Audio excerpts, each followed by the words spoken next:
Perkenalkan, saya Raden Maulana Desi Dewayani, mahasiswa program Magister Kenotariatan FHUI. Dalam video ini saya akan menyampaikan diseminasi singkat hasil penelitian tesis saya yang berjudul Keabsahan Akta Partai dan Prosedur dalam Menindaklanjuti Pengalihan Saham Melalui Eksekusi berdasarkan penetapan pengadilan dengan studi kasus pada putusan MA nomor 4861/PDT/2024. Pengalihan saham yang terjadi melalui eksekusi memiliki karakteristik yang berbeda secara mendasar dari pengalihan saham secara sukarela, karena tidak memerlukan persetujuan dari pemilik saham sebelumnya.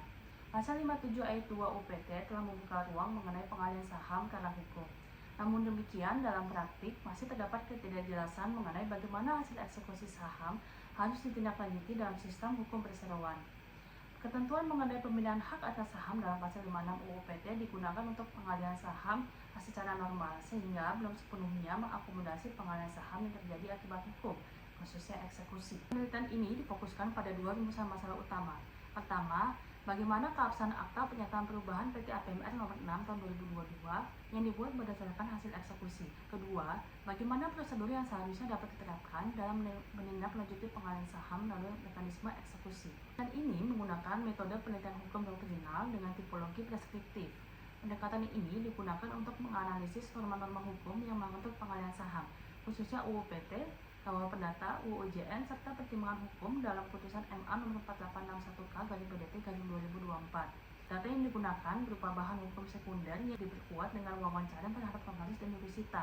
Kebaruan penelitian ini terletak pada konstruksi eksekusi saham sebagai bentuk pengalihan saham karena hukum, serta pada pemaknaan kedudukan berita acara eksekusi dan risalah lelang sebagai dasar pengalihan saham yang sah tanpa harus dituangkan kembali ke dalam akta pemindahan hak oleh notaris. Selain itu, penelitian ini juga mengidentifikasi kekosongan pengaturan dalam UU PT terkait tindak lanjut administratif hasil eksekusi saham. Kasus dalam penelitian ini berangkat dari pelaksanaan putusan banding nomor 43006 yang memerintahkan pengalihan saham milik TA dan RN di PT APMR kepada PT A. Namun, karena TA dan RN tidak bersedia secara sukarela untuk menjalankan isi putusan tersebut, maka berdasarkan permohonan PT AMI, PN Jakarta Selatan telah menerbitkan penetapan pelaksana eksekusi yang kemudian ditindaklanjuti dengan berita acara eksekusi penyerahan saham oleh jurusita. Berdasarkan hasil eksekusi tersebut, Notaris OK membuat akta pernyataan perubahan PT APMR nomor 6 tahun 2022 yang menegaskan bahwa saham TA dan RN telah beralih seluruhnya kepada PT AMI saat dilaksanakan eksekusi. Namun, akta tersebut kemudian disengketakan dan pada tingkat kasasi dinyatakan batal demi hukum melalui putusan MA nomor 4861/PDT/2024. Dengan pertimbangan antara lain karena PT APMR belum tercatat dalam DPS sehingga RUP sebagai dasar pembuatan akta tidak sah. Akibatnya, TA dan RN kembali menjadi pemegang saham dalam PT APMR dan PT AMI dicoret dalam DPS.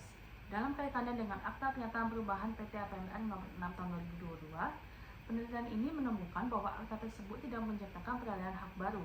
Hal ini karena Notaris OK hanya merangkum dan menuangkan ke dalam suatu akta notaris atas peristiwa hukum yang telah terjadi sebelumnya berdasarkan putusan banding datang pengadilan dan dokumen hasil pelaksanaan eksekusi oleh jurusita yang membuktikan terjadinya penyerahan saham dari TA dan RN kepada PT AMI.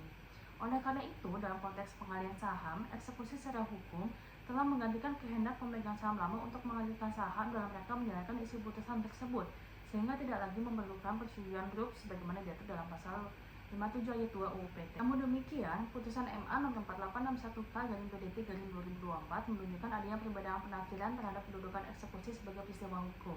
Belum dicatatnya PT AMI dalam DPS untuk mengadakan grup menjadi dasar MA untuk membatalkan akta, meskipun grup secara faktual dan yuridis tidak pernah menjadi dasar pembuatan akta tersebut. Temuan ini memperlihatkan adanya kekosongan dan ketidaksinkronan pengaturan dalam UU PT terkait tindak lanjut administratif hasil eksekusi saham. Ketentuan yang ada belum sepenuhnya mampu mengakomodasi pengalihan saham karena hukum, sehingga berpotensi menghambat efektivitas pelaksanaan putusan pengadilan dan menimbulkan ketidakpastian hukum bagi pihak yang memperoleh saham melalui eksekusi.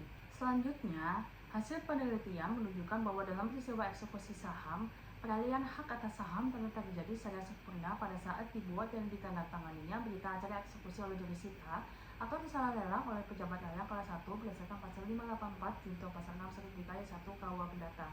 Kedua dokumen tersebut merupakan akta otentik sebagaimana dimaksud dalam pasal 1898 KUH Perdata yang memiliki kekuatan pembuktian sempurna dan secara yuridis berfungsi sebagai dasar penyerahan saham.